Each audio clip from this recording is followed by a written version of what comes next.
or Beasley Media Group.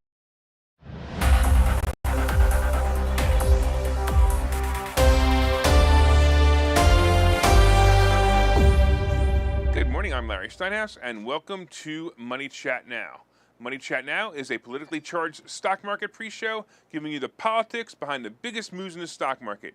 It is presented with comedic common sense by an expert in financial literacy, and hey, that's me, Larry Steinhouse. Today is Tuesday, March 10th, and I want to welcome you to the show.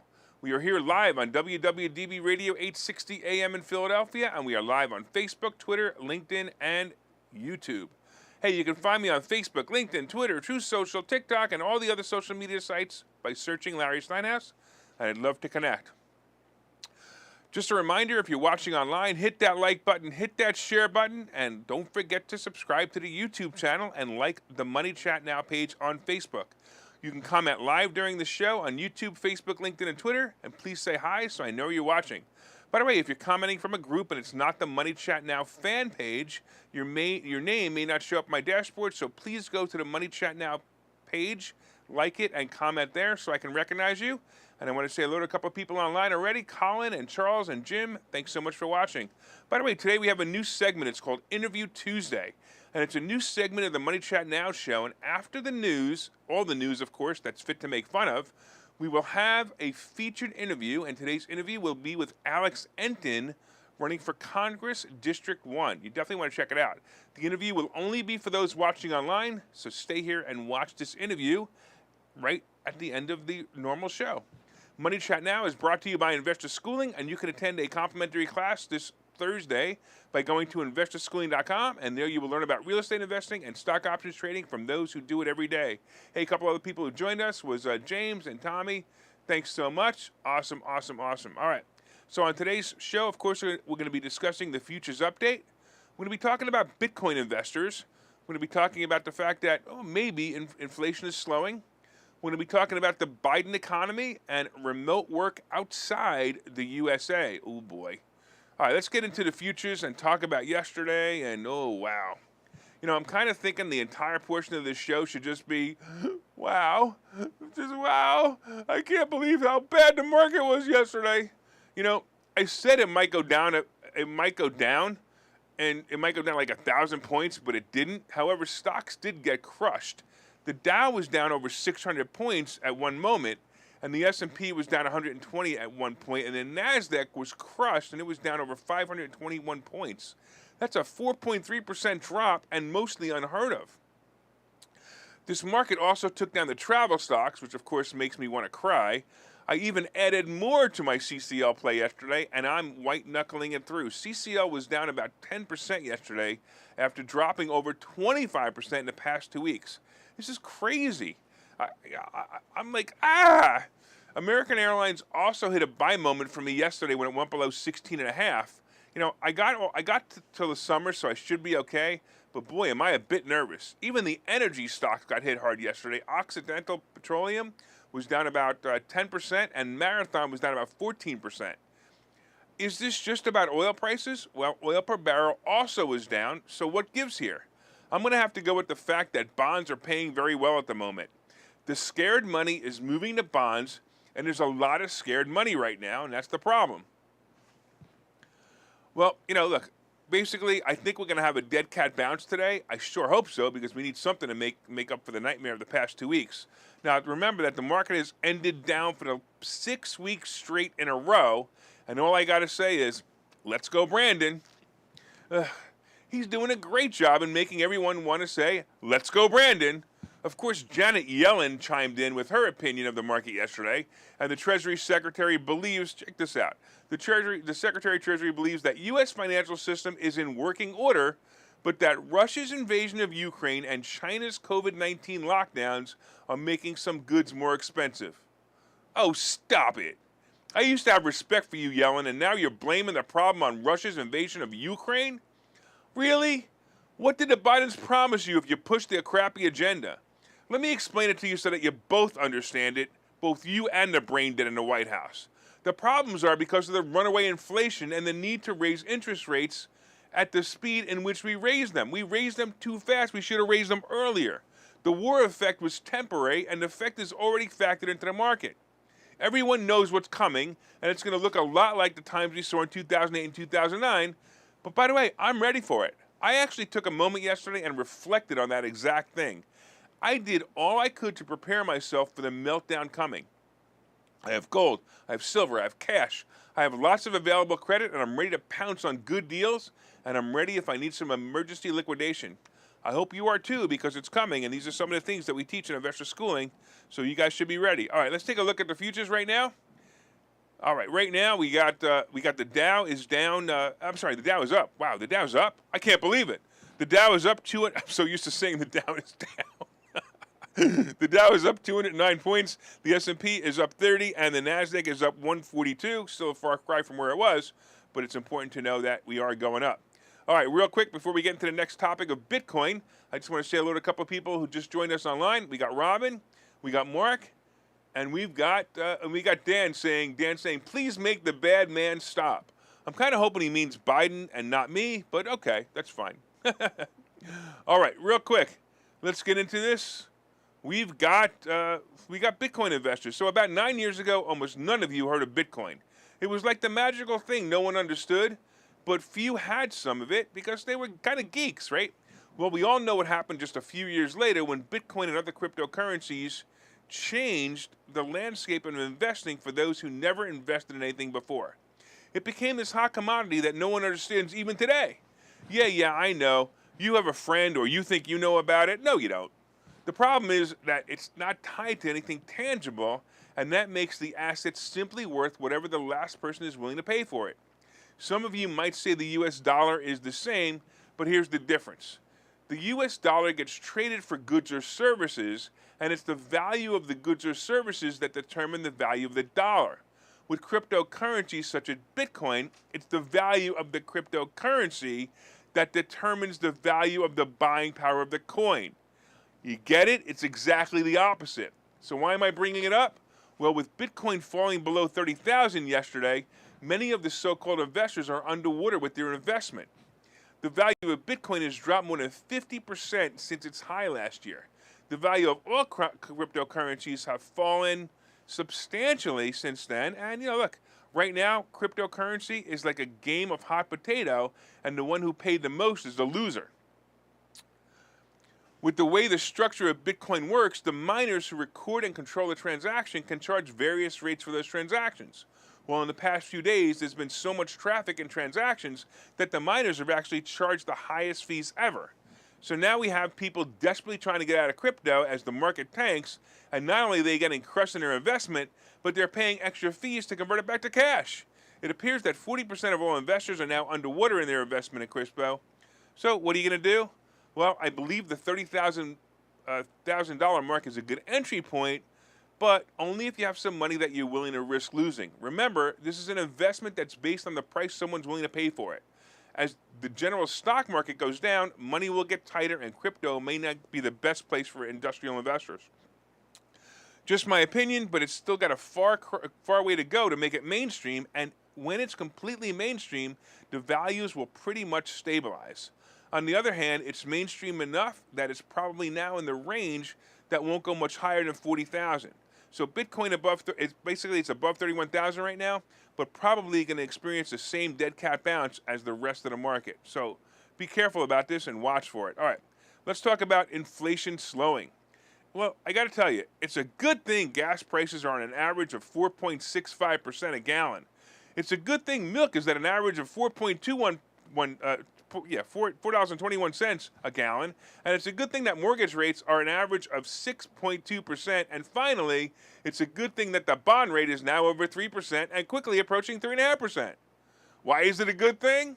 Well, because many people can't afford the increases in prices anymore, and that means they will buy less.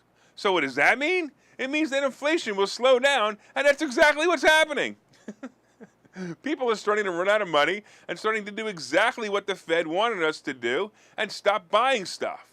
Well, as you know, inflation was at its highest at 7.9% year over year in February, and now that we see a definite slowdown in inflation as prices keep getting higher, inflation projections show that we were about 6.3% for the month of April. All right.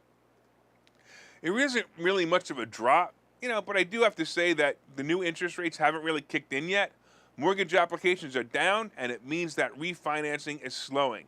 The new home buyers are going to find out that they need more money to buy the same house, and basically the same house that they could have bought 6 months ago is going to cost them probably somewhere near $1,000 more a month. So automobiles are still scarce, and at least that's what they're trying to make us believe, right? And the prices are still up. I recently actually paid $5,000 over a sticker to buy a car. I never did it in my life before. The Fed needs to realize that each move takes time to affect the economy. Minneapolis Federal Reserve President Neil Kaspari said in an interview, "I'm confident we are going to get inflation back down to our 2% target." Look, I got to agree with them. It's just a matter of time, and they're going to be raising interest rates again, but frankly, I believe they need to skip a cycle and let the latest rate increase kick in first. Like I've been saying for years, they should have been raising interest rates 6 years ago, but what do I know? I'm just a guy in a blue jacket. All right, let's take a break, and we'll be back with the rest of the Biden economy news. And after the break, we have a report on the Biden economy and the future of remote work. And it's not what you think. Stay tuned, and we'll see you guys in a minute.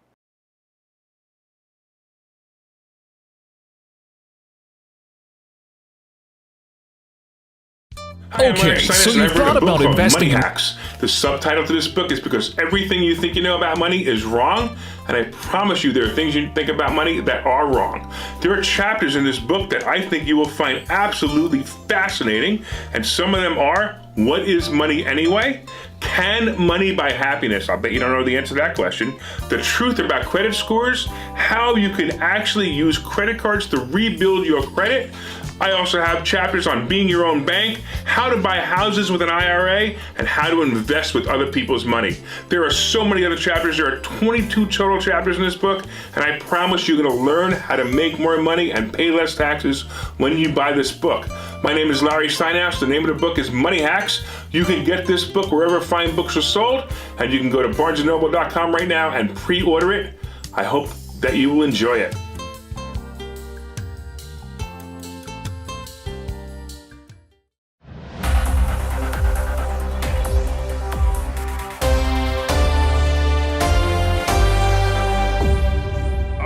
Back to Money Chat Now. I'm your host, Larry Steinhouse. And of course, if you'd like more information on the Money Hacks book, go to moneyhacksbook.com, and you can actually go to our book launch. So you can go to our book launch, go to Money Hacks and moneyhacksbook.com, and you can do that. By the way, I noticed that once again, our feed on Facebook has been hacked. We've eliminated most of them, but just ignore those guys trying to sell Bitcoin on the Money Chat Now page. It's actually pretty funny. All right.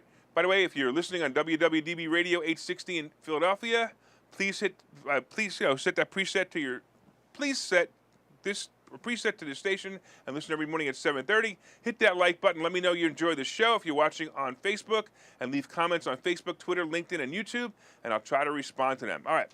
So far, of course, we've been discussing the futures update, and right now the Dow is up 203, the S&P is up 26, and the NASDAQ is up 136. We talked about Bitcoin investors and how they're having some trouble. We talked about inflation slowing, and of course, coming up, we have the Biden economy, and we have remote work outside the United States. And then, of course, we have today's picks and plays. But did you guys hit that like button? Did you guys hit that share button? Come on. Hit that like button, hit that share button, and don't forget to leave comments on Facebook, LinkedIn, YouTube, or Twitter. And if you're listening on WWDB Radio, be sure to set a preset to this station and listen every day at 7:30. Also, look up Money Chat Now on Facebook when you get home and let me know what you think. All right, before we start the second half, don't forget about my book. We know a financial situation is coming. Will it be a recession or a simple downturn? Well, if you want to survive through it, you should order my new book. Go to barnesandnoble.com and look up Money Hacks by Larry Steinhouse. Pre-order it, and I promise you're going to learn something. There are chapters in this book about making more money and chapters about how to pay less taxes. Like, as I said before, I made about $100,000 so far this year, and I'll never pay taxes on that money. And I mean never. Learn from me as I teach you how to do that with so many other money hacks. All right, I also want to remind you the new segment of Money Chat Now show. After all the news that's fit to make fun of, we will have our featured interview, and today's interview will be Alex Enton, running for Congress in District 1. And the interview will only be for those watching online, so if you're watching online, make sure that you continue to watch online, and you'll be able to see that interview. All right, let's get into the second half, and let's talk about, of course, the The Biden economy. Well, we all know who's to blame for this economy. We all know who's to blame for the out-of-control inflation. We all know who's to blame for the high gas prices and the runaway prices for food, housing, and just about everything else. Yes, it's President Trump's fault. Hey, wait a minute. Did CNN get a hold of my teleprompter? What gives here? What's going on? No, it's not Trump's fault. It's the 2,000 Mules' fault. They got Biden elected in the first place. Anyway, the Biden economy, after we had the Great Resignation, might now be causing a great unretirement. That's right. Many people who retired last year are now climbing out of bed early to go to work as they watch their 401ks go down to 301ks or maybe even 201ks, if you get the joke. The retired just don't have what they thought they had just a few months ago to live on. Both the inflation and the reality that their investments are tanked is making it difficult for some seniors to make ends meet. You know, it doesn't sound like much, but according to the employment site, Indeed, it is reported that as of March 2022, roughly 3.2% of workers who retired a year earlier are now employed again. Indeed said that's a decrease and a subsequent rebound in unretirement that has precedent. During the financial crisis of 2008 to 2009, the last major recession to impact the United States, workers were enticed out of retirement as the labor market became more lucrative. Look, according to the Federal Reserve, from October 2021 to March 2022 alone, more than 850,000 Americans returned to the job market. Look, remember that over that same period, inflation increased by another 2.3%.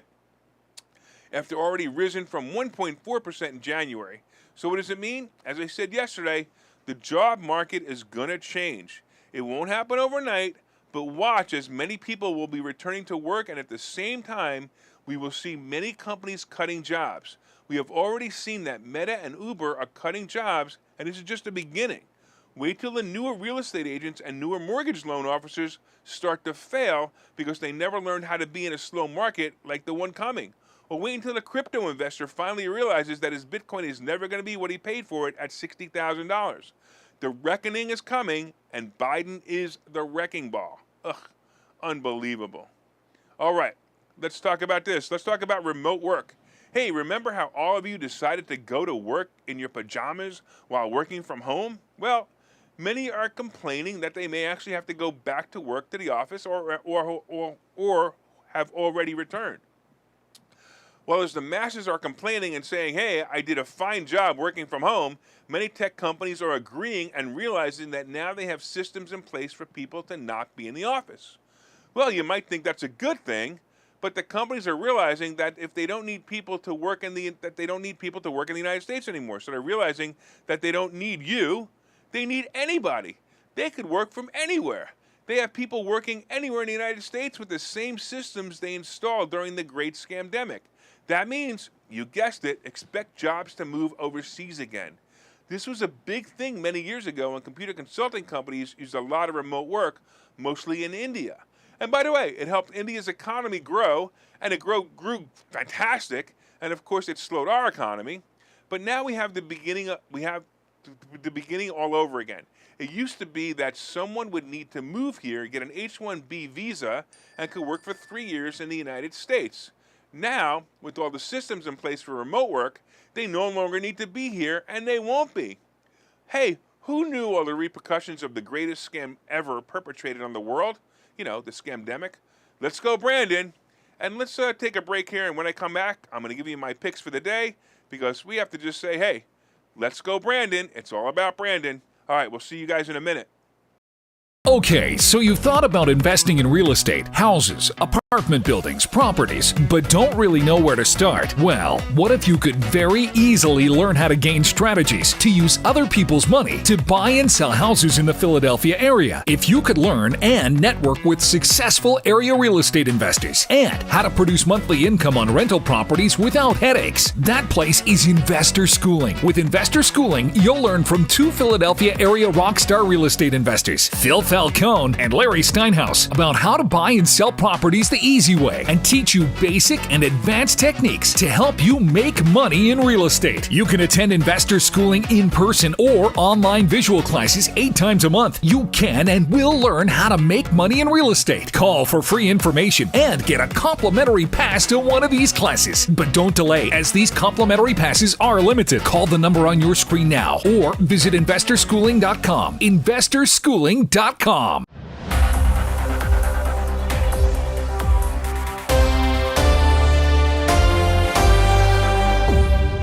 right, welcome back to Money Chat Now. I'm your host, Larry Steinhouse. And hey, why don't you go to investorschooling.com, sign up for a free class this Thursday, and I promise you, you're going to learn something really big. We have a guest speaker this Thursday. Actually, he's watching right now. It's Dan Satowski. So we're going to be having a guest speaker this Thursday. He's going to be absolutely fantastic. So go to investorschooling.com and sign up for that class right away. And also, don't forget that after the show that normally used to end at 8, we're going to be having an interview. We're going to be interviewing Alex Entin at 8 o'clock. And we're going to be talking to him about his run for District 1, for Congressman in District 1. And, Hi, I'm Larry Steinhouse, and I've written a book called Money Hacks. The subtitle to this book is because... I'm on TV again. All right. Anyway, he might want to take a run for... He's running for District 1, and you guys should learn all about what he's doing and maybe even vote for him. All right. Also, we've been discussing, of course, the futures update. We've been discussing Bitcoin investors, and right now the futures are right now... The Dow is up 203, the S&P is up 29, and the NASDAQ is up 147. We talked about the fact that Bitcoin isn't doing so well, and some of the Bitcoin investors are kind of hurting. We talked about inflation slowing. We talked about the wrecking ball Biden wrecking the economy. And we talked about remote work outside the USA.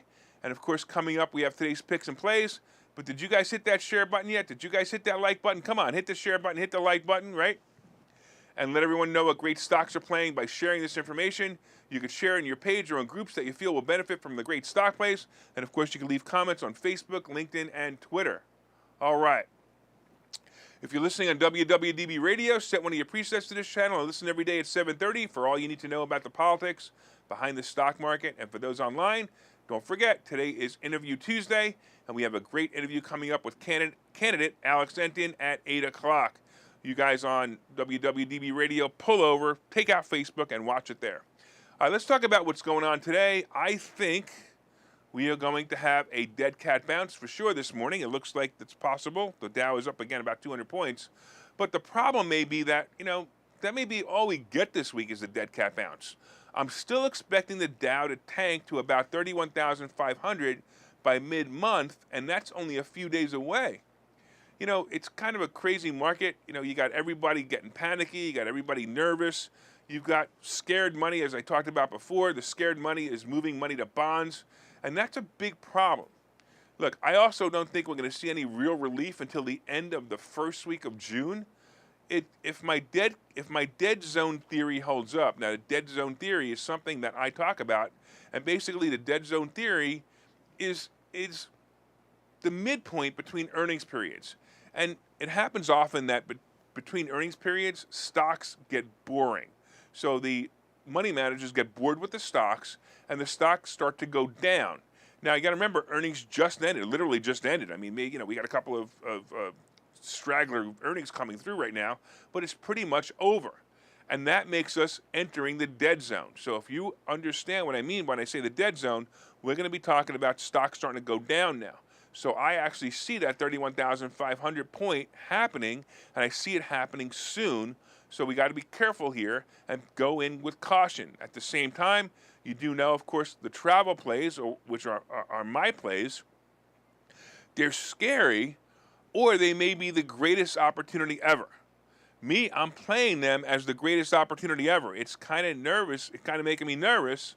But you got to understand that it could be a great play. You just got to be able to get in there. You got to be able to, say, I'm going to do it. I'm going to close my eyes, and I'm going to go for it. I'm down a lot of money in the travel stocks right now. I mean, look, you saw CCL was down yesterday $1.85, which is insane, and especially when the stock's only 15, right? So it was insane to be down that low, but I still think it's going to come back. Now, I do see it moving up slightly today, but I don't think it's moving up enough to make me comfortable after what happened yesterday. But I still think they're great plays, so you want to get into those. I also see Meta I'd like to see Meta, which by the way is Facebook for the guys who don't know, I'd like to see Meta fall back into the 175 range before I feel it's a buy. I'd like to say, hey, look, I think it'll go back up between 175 and 200 and probably stay there for a while. As I've also said, by the way, I did say that the Dow would go down to 31,500. I also believe it'll be down to 28,000 by the end of the year. So be careful, pay attention to this. I also right now, I like higher dividend paying stocks. So if you want to be in some stocks that are safe and you're looking for a safe place to park your money, basically you might want to look at stocks like Kellogg's, maybe AT&T, or even Procter & Gamble. And these are stocks that move slow, so you don't expect to buy them. Like AT&T is like 19 something. Don't expect it to go to 30. It's not. It may just stay at 19 or 21 forever, but it's paying a dividend, and your money is pretty safe. The nice thing is dividends like AT&T are like a 5% dividend. Also, right, maybe we'll get lucky. I don't know. Maybe we'll get lucky this week and we will recover. But I got to tell you, I'm still skeptical. I feel like by the end of the week, we're going to be at my target, which is the market, like I said, about 31,500. And the good news is at that level, I feel the market will range there back to about 33,000. So in the meantime, 31,500 to 33,000 is probably what the market's going to range to. Let's take a quick look at the futures right now. We've got the Dow up 188, we got the S&P up 26, and we got the NASDAQ up 142.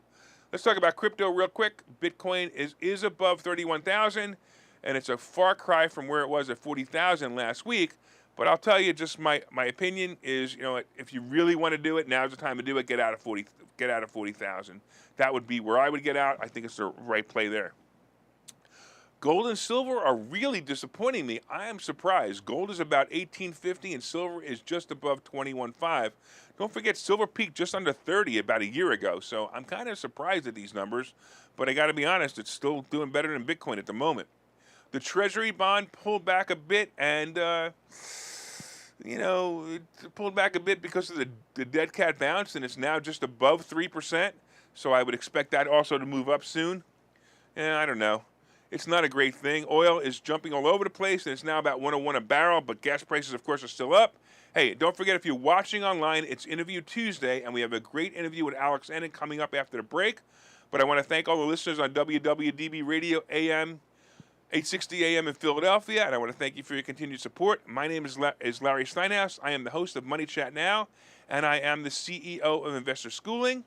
And don't forget, from time to time, I own some of the assets and options discussed in this show.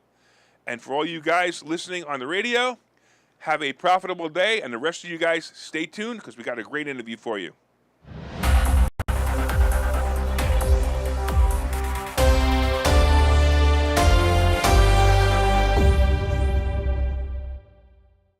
Hi, I'm Larry Steinhouse, and I've written a book called Money Hacks. The subtitle to this book is Because Everything You Think You Know About Money is Wrong, and I promise you there are things you think about money that are wrong. There are chapters in this book that I think you will find absolutely fascinating, and some of them are, what is money anyway?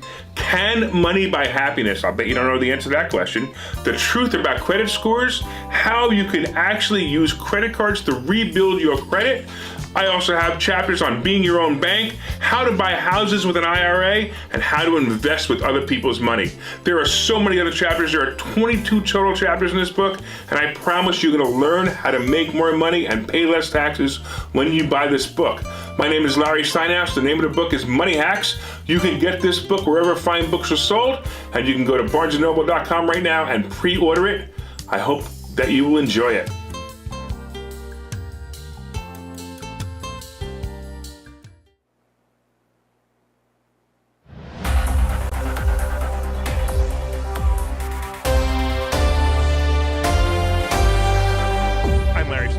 Welcome to today's Money Chat Now interview. In this portion of the show, I take the opportunity to interview interesting people and introduce you to their products, their services, or just their good intentions. If you'd like to be a guest on my show, you can go to thelarrysteinhouseshow.com/guest. That's thelarrysteinhouseshow.com/guest, and let me know that you want to be interviewed. All right, let me tell you a little bit about today's guest. Today's guest is a parent, and he's a parent that cares about children and your children, his children and your children. He's been an outspoken objector to how our children have been treated for the past 2 years. He is an anti-mask freedom fighter and helped convince the school board to drop the child abuse. He currently is fighting the fight against critical race theory, and like many of us, believes critical race theory is one of the most racist and undermines the progress of both white and black children. Today, my guest has also decided to take his dedication and passion and make a run to try to unseat the current congressman for Bucks County. Let me introduce you to my guest, Alex Enton. Alex, thanks for coming. I'm so excited you're here. Thank you, Larry. Appreciate you having me on. All right, so I have a question for you. Why the hell are you running? Well, for me, I looked at what is going on in our country and I got very concerned. I'm a concerned parent and I'm a concerned citizen of the United States. I came here when I was 9 years old after fleeing from a communist regime which I lived under in Moldova. And when I see things that are going on here, I see a lot of similarities there. And because of that, I decided that I need to get involved because I don't want our children growing up in the type of environment that my family and I escaped from. All right, so actually, I don't even know if you'd mind. I'd like to go back to those times. So you came here when you were 9, correct? Yes. So you were living, you're living there until you were 9 years old. I mean, what did it feel like being a child living there? It was not easy. For example, you couldn't really go out and buy toys anytime you wanted. I would walk down the street with my mom, and if I saw a truck pull up that they were about to sell something, we would jump in line real quick, not knowing what they're selling, but to make sure we didn't miss out on it. So this is how we had to live because it was not a place where you can just walk into and just buy whatever you want. And so because of that, it was a very difficult and something that I had to get used to as I was growing up under the communist regime. So is that normal there? Is that so? It's like everything there is done that way, where there are no stores, or are there stores and they're just limited? Explain to me, because when I was a kid, I would go into stores and my mother would say you can't have that. So I'm wondering if it was similar or if it was because you really just couldn't have it because you couldn't find it. We couldn't find it, and that was the thing. When you walked into supermarkets, the shelves were bare, and it's not something you could just be, hey, I want this, and just buy it. If you wanted to buy anything in terms of big ticket items like furniture, you had to wait in the 2-year line, and if they called out your name afterwards in 2 years, you'll be able to purchase it if you were still in the market for it. That's how you bought things. You did say 2 years, right? Yes. So I remember when I was a kid, I used to read articles, and it's funny that this came up recently, right? I used to read articles about toilet paper. I mean, would you have to wait in a 2-year line for toilet paper? I don't remember about toilet paper, but I wouldn't be surprised.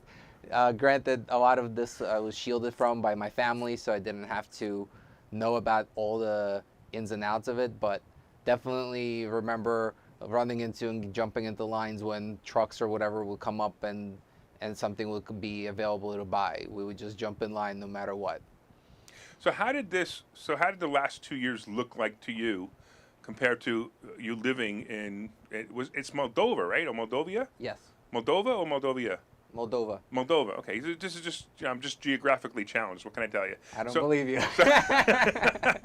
I know I'm here and I know you're over there. That's all I know. Okay. So Moldova. So how did the last 2 years look besides some of the I don't know. Well, you tell me in your opinion. What did it look like to you? Well, and obviously 2 years ago, as I'm sitting at the dining room table with my kids as they're taking classes on Zoom, I see a lot of similarities. And well, obviously, and I got to stop for a minute, but obviously, you didn't take classes on Zoom when you were 9. The kids were taking classes. No, but you weren't. Right, but we're comparing, right? So you're comparing. You didn't take classes on Zoom. There wasn't any Zoom at that point. So why is that like? When you say they were on Zoom, why is it like what you were doing, or is it what they were learning? Is that what you were concerned with? Right, what they were learning. Oh, okay, I got you. As we were sitting in 2020 with my kids, I saw a lot of similarities to when I went to school under the communist regime, where I remember sitting one day in class and the teacher said, "If I call out your name, please stand up." And so she proceeded to call out kids' names, and I was one of the kids who was called. After she was done, she turned to the rest of the class and said, "Class, please take a good look at the kids who are standing. They're Jewish." Now, because we couldn't practice religion, I didn't really know what Jewish meant. I come home to my mom. I'm like, "Mom, what is this Jewish thing?" she goes to me, "Don't worry about it. Go play with your toys." And as an 8-year-old, I forgot all about it until years later, realizing what happened. And so again, bringing it back to 2020, as my kids are taking their classes during the COVID and on Zoom, I see very similar things, except instead of using religion, they're using race to divide kids. And that's when I got activated and started getting involved because, again, all these similarities are very concerning to me because I know the direction that this is all going. So you are Jewish then? I am. Okay, so basically what you saw was, you saw complete suppression. You couldn't be spoken to. You couldn't tell people you were Jew. The teacher had you stand up. Do you remember? Like, did you feel embarrassed? Did you feel you just didn't feel anything when that happened? I stood there and couldn't understand why I was standing there. And obviously, when she called us out to be Jewish, I didn't know what that meant. So that was just. It was, and as an 8-year-old, you process things differently, and Sure. you kind of went in one year and out the other. But I had the remembrance to come home to my family and say, "Hey, Mom, what is this Jewish thing that they called me?" Because we could not. There was no synagogues. You couldn't practice religion at all. Okay, so when this all happened, did other kids start to make fun of you, or it just went away and it was just that one day? It was actually that year was the year that I moved to the United States. Okay, that's good. Right, that following. So your parents few escaped? Months. We escaped, right? We were lucky enough, and it's interesting because in Moldova, right before we were supposed to leave, they started making us learn Moldovan language, and so that's interesting. Yeah, and so I'm sitting there, and they're trying to teach me this, and I decided to be one who speaks out about it. And I said, "Listen," I get up, I'm like, "I don't need to learn your stinking Moldovan. I'm moving to America. I'm going to learn English." That's Next great. thing that happened is my mother got a phone call. "Please come to the school. We need to talk to you."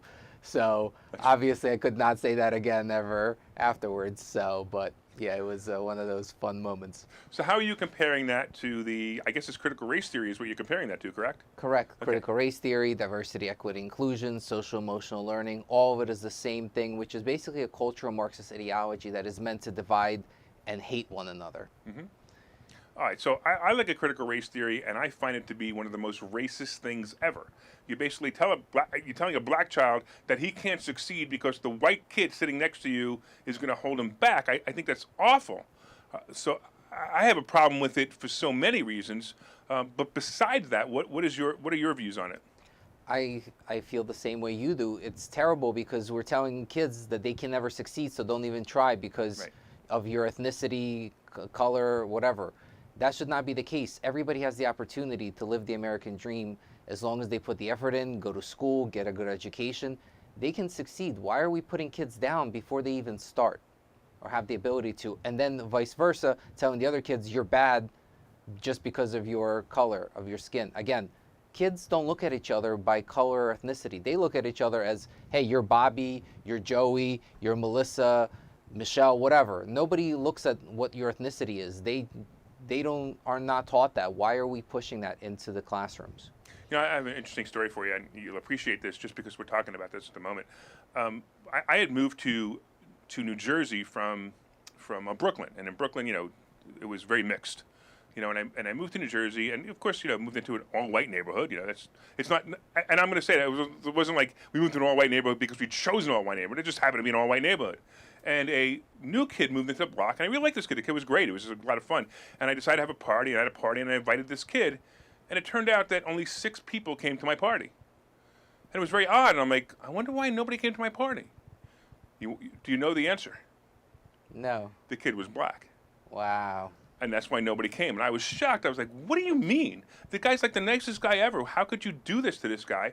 And, and I ended up making having less friends after that. And, obviously this, we parted as friends. This kid and I parted as friends. It just wasn't a friendship that lasted many years. It lasted for about a year or so. It just wasn't, like any other relationship breaks down. But I was so shocked by the fact that people actually didn't come to my party because he was black. It blew my mind, actually. And I'm coming from Brooklyn, where I was mugged by black people. And I tell the story. It's actually on my website. I tell the story about this. And I didn't have anything bad about it. I just thought these were bad people. They weren't black people. So anyway, I don't want to because I don't want to steal your thunder from you, but you reminded me of that story, and I just find it hard to believe that people continue with this, and then we have people trying to fix it, and they're breaking it worse by fixing it. It's horrible. Right, and that's the whole point. We got to teach history, but we should not teach hate. Right, exactly. So what was your whole thing with the masks? I mean, you and I hadn't known each other. We met recently, and if you had looked up anything on me, I was so crazy about the masks. I actually put up a sign on Street Road that said "Masks don't work." Wow. Some people know that, some people don't. But you have kids in school, yes, and you were sending them to school wearing their mask after the Zoom classes stopped. And what was your take on that? How did you feel about it? What did you do with the school board about it?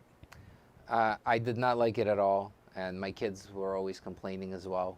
I actually kept my kindergartner, who was supposed to go to a public kindergarten, actually stayed in private where they didn't have to wear masks, which was great. But my older ones had to. So I was going to the school board meetings, constantly speaking out about it, fighting the school board directors from being given the opportunity to remove the masks from the kids. And luckily, they were able to work with us, and they gave us the opportunity to make a choice. The parents have a choice of what they want to do, whether they want to send their kids in with a mask or not. And that's all we wanted, is for everybody to have a choice. You can't mandate it on everybody. If you want to send your kid with a mask, that's fine, but that decision should be up to the parents. So I used to say, and I don't even know if I'm saying it jokingly, but I was really glad that my kids weren't going to school right now, because I probably would have ended up in jail. That's how I felt about it. In fact, I didn't fly. I didn't fly for the last 2 years. I'm actually getting on a plane for the first time in 2 years, in 2 weeks, because I actually felt that I was going to have a problem where, believe it or not, I felt that I was going to be thrown off a plane. So that would have been a problem too. You know what I mean? It would have been a big problem. Yeah. So I actually thought I was going to be one of those people who was going to be banned for life on a plane. But of course, I made sure that I that I didn't fly because I was so afraid. Right. So all right. So now I have a question for you. So you're running for District 1, correct? Correct. Okay. What does that mean? So District 1 encompasses all of Bucks County and part of Montgomery County that is adjacent to the Bucks County on the northeast side of the county of Montgomery. Okay, so it's congressman, right? Congress, correct. So what would your role be as congressman for District 1, and who would you represent? So although I would represent the people of District 1, I would really be representing everybody in the state, in the United States of America, because when legislation gets made on the federal level, it actually affects everyone.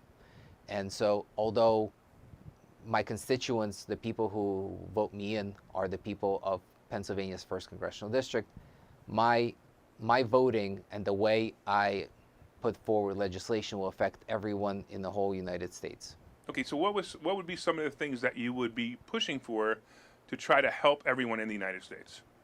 Well, everybody has the same kitchen table issues right now. That's the economy, the inflation, and immigration. And the way you resolve it is you got to bring manufacturing back to the United States, because that'll create great jobs. It will fix supply chain issues. It will also give the opportunity to fix the inflation that we currently have, because our economy will start growing again. Also, we got to be energy independent. We got to go back to being energy independent. Actually, Pennsylvania alone is the Saudi Arabia of natural gas. Right? Yeah. We have enough natural gas to actually export it out to Europe, so they don't have to buy it from anyone else. That's how much natural gas Pennsylvania actually has. And it will create, again, amazing number of jobs, which will improve the economy and everything else. The border is the other thing with immigration. That has to be resolved. We have to finish the border wall. We have to fund our border agents. And what we also need to do is label the cartels as terrorist organizations. Absolutely true. All right, we're going to take a quick break, and then when we come back, I'm going to ask you a very pointed question. So be prepared for it. I'm going to make you nervous, I promise. I'm ready. All right, we'll be back in a minute. Okay, so you've thought about investing in real estate, houses, apartment buildings, properties, but don't really know where to start? Well, what if you could very easily learn how to gain strategies to use other people's money to buy and sell houses in the Philadelphia area? If you could learn and network with successful area real estate investors and how to produce monthly income on rental properties without headaches, that place is Investor Schooling. With Investor Schooling, you'll learn from 2 Philadelphia area rockstar real estate investors, Phil Felton Cohn and Larry Steinhouse about how to buy and sell properties the easy way and teach you basic and advanced techniques to help you make money in real estate. You can attend investor schooling in person or online visual classes 8 times a month. You can and will learn how to make money in real estate. Call for free information and get a complimentary pass to one of these classes. But don't delay, as these complimentary passes are limited. Call the number on your screen now or visit investorschooling.com. Investorschooling.com. I'm your host, Larry Steinhouse, and of course, we are in the middle of the interview with the great Alex Enton. I'm very excited to be interviewing Alex Enton, and we're going to be talking about it. I promised you I was going to ask Alex a very important question. So here I go, Alex. Are you ready? Ready. Are you a Russian spy? No, I am not. I am not a Russian Well, spy. I don't know. When I do a search on who is Alex Enton, I come up with a website, and it looks like this one. It actually looks like it has you with the sickle and hammer, with a flag, with your face on it, and it has some other name with you, Alexandry Kachanov. Is that right? Yes. So help me explain this website. Now, I realize you can't see it right now because we don't have it in front of you, but who is Alexandry Kachanov? Sure. So when I came to the United States, my legal name was Alexander Kachanov.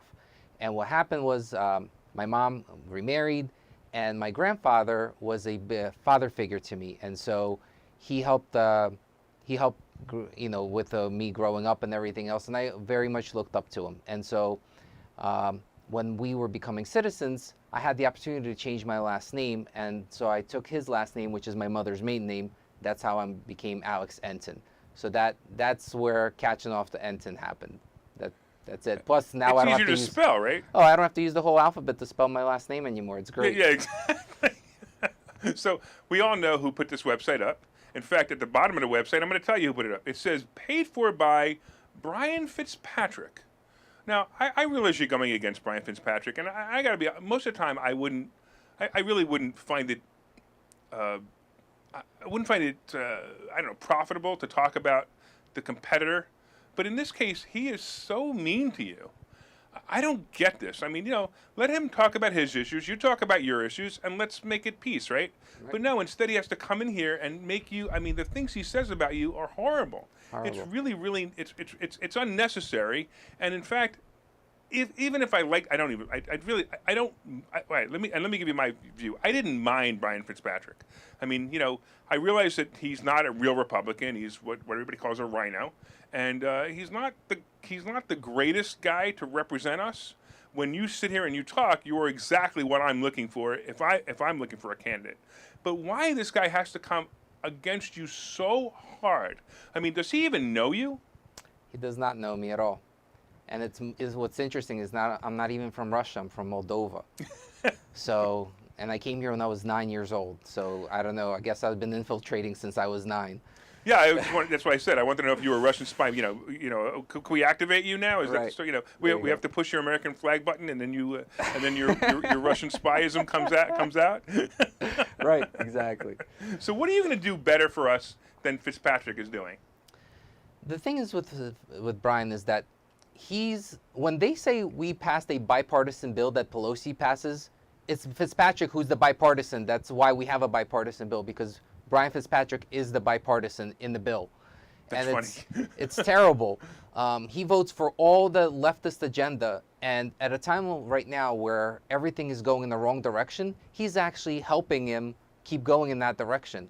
So the economy, the inflation, immigration, all of it is based on the fact that he's helping them get their agenda through, between voting for Pelosi's Equality Act, which allows biological boys into girls' bathroom, into their locker room, competing in girls' sports, to Pelosi's and Biden's Green New Deal Part 1 labeled as infrastructure law, which is basically Green New Deal, social justice, and our dependence on China for electrical vehicle batteries. All of it is thanks to him for that being passed, for what Pelosi and Biden are trying to get through legislation. So it's terrible. So we need to get back to having someone in Congress who shares our values and beliefs, who wants to make America move in the right direction, because if the lights go out here, they go out everywhere. And like I always tell everybody, I moved to the first best country in the world, not a second best. There's nowhere else to go from here. Very So good. that's why I'm so about fighting for it. I love that. That was fantastic. Hey, listen, everybody out there, take that as a soundbite because I thought that was the greatest. That was the greatest thing you could have ever said. It actually gave me chills. So congratulations. That was awesome, man. All right. you. So the other thing I've noticed about this guy, and again, just run a fair race. There's a lot of things going on about him taking down your signs. Yes. What happened with that? What's going on with that? Now, he did that with Andy Meehan, too. So when he ran against Andy Meehan, he used to put his signs right in front of Andy Meehan's signs. And I mean, come on, let's have a little bit of respect for each other and run a fair race. But now I understand he actually pulled your signs. Is that correct? Or he had somebody who pulled your signs? Yes. So in a single day, we lost almost 100 signs in one day. I had a retired gentleman who spent the whole morning putting up signs. That same afternoon, he put up almost 100 signs, and almost all of them were gone that same afternoon.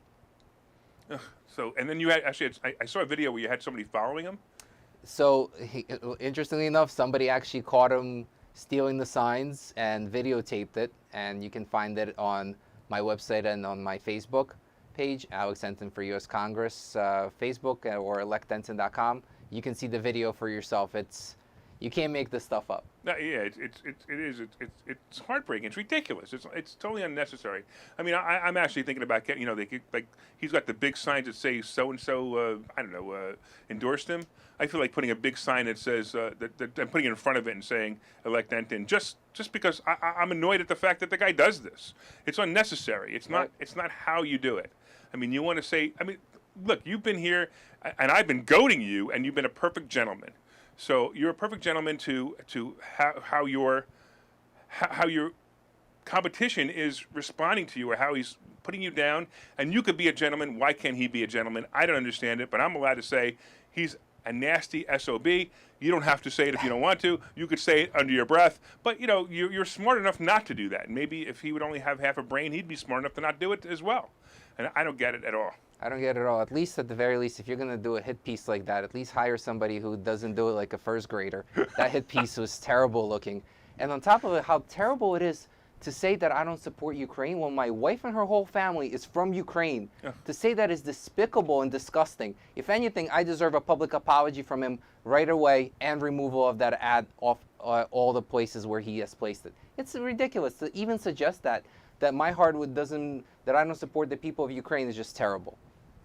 Yeah, and so I have relatives a long time ago who escaped from Russia, escaped from Germany, same thing, and it's the same thing. I mean, how could he do that? It's insulting, and it's insulting in a different way. It's actually like I don't know. It actually like puts a knife in your heart when you hear that you're being called a Nazi, Right. when you're a Jew. I mean, Right. it's like it's like. It's like Putin saying to Zelensky, "We're trying to clear the Nazis from your country." I mean, come on, really? I mean, and look, there are some shady things going on over there, and I don't want to get into that because it's a whole other issue. But don't say, if you're Putin, don't say you're going to clear the Nazis from a Jewish president's country. It's just a wrong thing to say. And in this case, it's the same thing with you. You're a Jew. You're an upstanding citizen. You didn't even want to get into this fight. You got into this fight because you didn't like what was going on with your children. You didn't like what was going on with the school, and that's admirable. So let him be admirable. Let him be honest, and let him treat you like a candidate instead of treating you like a second-class citizen. Right. And what's more interesting is that this ad is literally taken right out of the DNC playbook. And so he's following suit, following exactly what the Democratic Party does and did to Trump and everything else. So now he's doing it to, a Republican candidate. It's despicable. Yeah, it's very, very sad. It's very, very sad. I look at it and it actually upsets me when I see things like that. All right, so what else about you would make you the perfect candidate for Bucks County, for Montgomery County, and for District 1? Sure. I have a lot of experience in finance. I have my undergraduate degree in finance. I have my MBA in finance. So I can bring a lot of that to Washington. So that way we can start balancing our budget, which hasn't been balanced in forever. We have almost $30 trillion of debt that we have to start working on. We can't just keep printing money and expecting everything to be okay. Right. And that's partially why we are where we are. And again, Brian Fitzpatrick is just voted with for the infrastructure law, which gave us an additional $1.2 trillion of expenses. Where does all that money come from? And listen, the printer, I just need to know where I can get one. I tell you, but they printed it for us too. I mean, you know, we had SBA loans, we had EIDL loans. I mean, I got them. I needed them for my business to keep myself afloat. But how did they? I mean, I'm sure you're not even close to figuring this out yet, and hopefully you will be able to. I don't think anybody in office has been able to figure out where this money's coming from. It makes absolutely no sense. No sense. Between, you know, Federal Reserve, all of it getting printed, I would love to find out how this all works. Yeah, and you know, I got my hands on some of it. I don't know if you did, if you're in business or not. I don't know if anybody out there did, but at the same time, it's mind-boggling. And then we add the inflation to it because of it. You know, we had people spending money and doing things that they didn't normally do, and now we have that issue. It's wild. I'm blown away by it. You know, as a finance guy, an expert in financial literacy, this stuff blows my mind.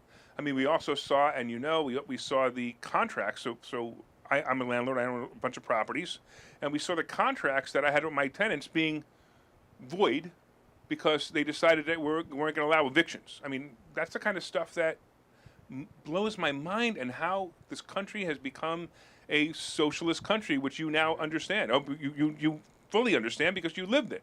Right, and it's terrible. And all these things that they're putting in place between vaccine mandates. Yeah. I mean, that reminds me back to 1930s Nazi Germany when the Jews had to wear a patch on their shoulder, and basically if you were wearing a patch, you lost your job, lost your home, and ended up in a concentration camp. Just same thing with the patch. I was waiting for the patches that had a V on it for the vaccine. Right. All right, Alex, we got about 30 seconds. We're going to put up your banner that says Elect Enton.